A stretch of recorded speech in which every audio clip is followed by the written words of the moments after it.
Halo semuanya, apa kabar kita semua hari ini?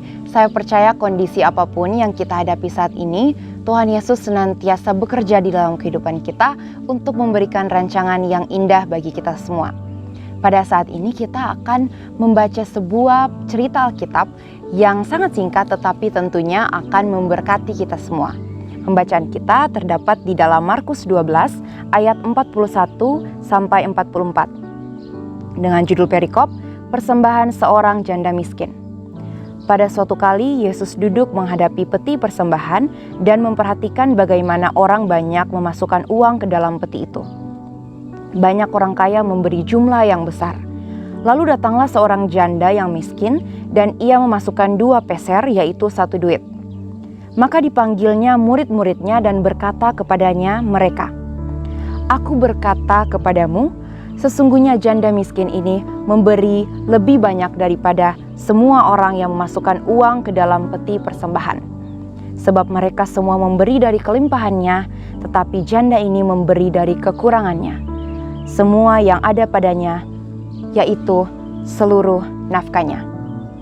Nah, dari sini kita bertanya-tanya kenapa sih Tuhan lebih menyorot persembahan dari janda ini? Sebelum itu kita akan temukan dulu perbandingan dari pembacaan ini dalam bahasa Indonesia dan bahasa Inggris. Kita baca di dalam ayatnya ke-44. For they all contributed out of their abundance. Karena mereka semua berkontribusi dari kelimpahan mereka. But she out of her poverty has put in everything she had. Tetapi dia dari kekurangannya, dari kemiskinannya telah menaruh, memberikan semua yang ada padanya. All she had to live on. Semua yang ia miliki untuk hidup. Nah, dari sini kita tahu kenapa Tuhan lebih menyoroti persembahan dari janda ini, yaitu karena yang janda ini berikan bukan hanya soal 2 keping perak tersebut, tetapi yang janda ini berikan yaitu seluruh kehidupannya. Yang janda ini berikan pada dasarnya merupakan kehidupannya sendiri. Nah, dari sini kita tahu bahwa mengapa janda ini memberikan lebih banyak dibandingkan yang lain. Karena itulah yang ia miliki. Karena itulah segalanya yang ia punya. Dari sini kita belajar bahwa dalam memberikan suatu persembahan, Tuhan tidak memiliki standar yang sama dengan manusia. Tuhan melihat makna dan arti yang jauh lebih dalam dibandingkan jumlah dari persembahan atau pemberian kita. Dan apa yang Tuhan lihat yaitu pengorbanan. Dari sini kita tahu bahwa janda ini memberikan dengan pengorbanan. Ketika janda ini memberikan persembahannya, ia yakin bahwa Tuhan akan mencukupi kehidupannya. Ia yakin bahwa Tuhan akan menjamin kehidupannya.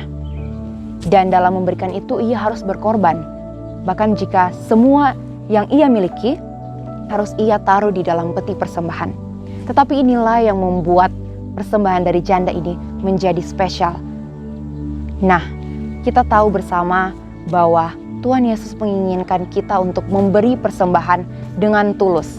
Yang ingin Tuhan lihat yaitu bukan jumlah, bukan harga, bukan arti yang fana dari persembahan itu. Tetapi yang Tuhan ingin lihat yaitu makna di balik pemberian itu. Apakah di situ terdapat pengorbanan? Apakah di situ terdapat ketulusan? Dan itulah yang menjadi hal penting di dalam pemberian. Oleh karena itu, Tuhan menginginkan kita di dalam pemberian kita harus senantiasa tulus dan mau berkorban bagi Tuhan.